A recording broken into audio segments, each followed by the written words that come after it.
So let's talk a little bit about eye darts. Like the medical term for eye darts is saccades. And they're basically just little kind of, small little movements and adjustments of the eyes. And it's the primary way that our eyes move. But let's talk a little bit about why we dart, right? In animation, we call them darts. They don't really call them eye darts outside of animation. So if you're searching on YouTube or something for reference or examples, saccades is a decent thing to search. So the reason why we dart, there's a very small part in the back of our eye, in the back of our retina. That's this little indentation here. It's called the fovea. And it's the sharpest part of our field of vision. And so there's a very small part of our field of view that's in the sharpest focus with full bright color contrast and like the sharpest contrast, right? It's very small. Like they say, if you hold your arm out in front of you, it's like the size of your thumbnail. That's the sharpest part of our vision. From there, everything drops off quite quickly in terms of clarity, contrast, sharpness, focus. All of that drops off very quickly from that very central point of our eye.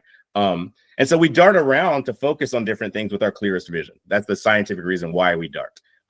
If you pay attention right now to what you're looking at and how you see, you'll notice that way out here in what we call our peripheral vision, it's hardly in focus at all. It's very blurred. There's not a lot of contrast. It's only what you're looking directly at that's very, very sharp and crisp in focus, right? And so we dart around from thing to thing to take that sharpest point of our focus and put it right on what we're trying to look at. That's all that we're doing when we're darting.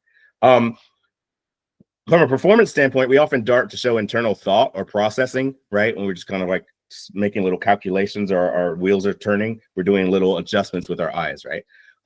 We might look away when we're internally accessing or retrieving information. We're trying to think about, oh gosh, where did I leave my keys? We're just like processing. At that point, we're not even really looking at something here in the world. We're internal, but our eyes are kind of jumping around a little bit.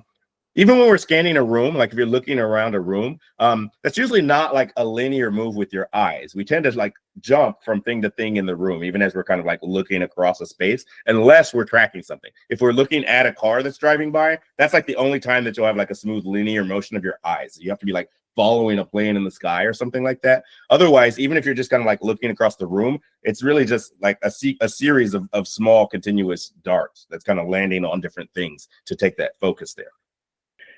Yes, so I was saying that our visual input is suppressed during an eye dart, meaning that they happen very fast, which we'll talk about in a second. But for those 1 or 2 frames, we're not actually receiving full visual data from our eye. It would be motion blurred anyway, if you think about like a camera or whatever.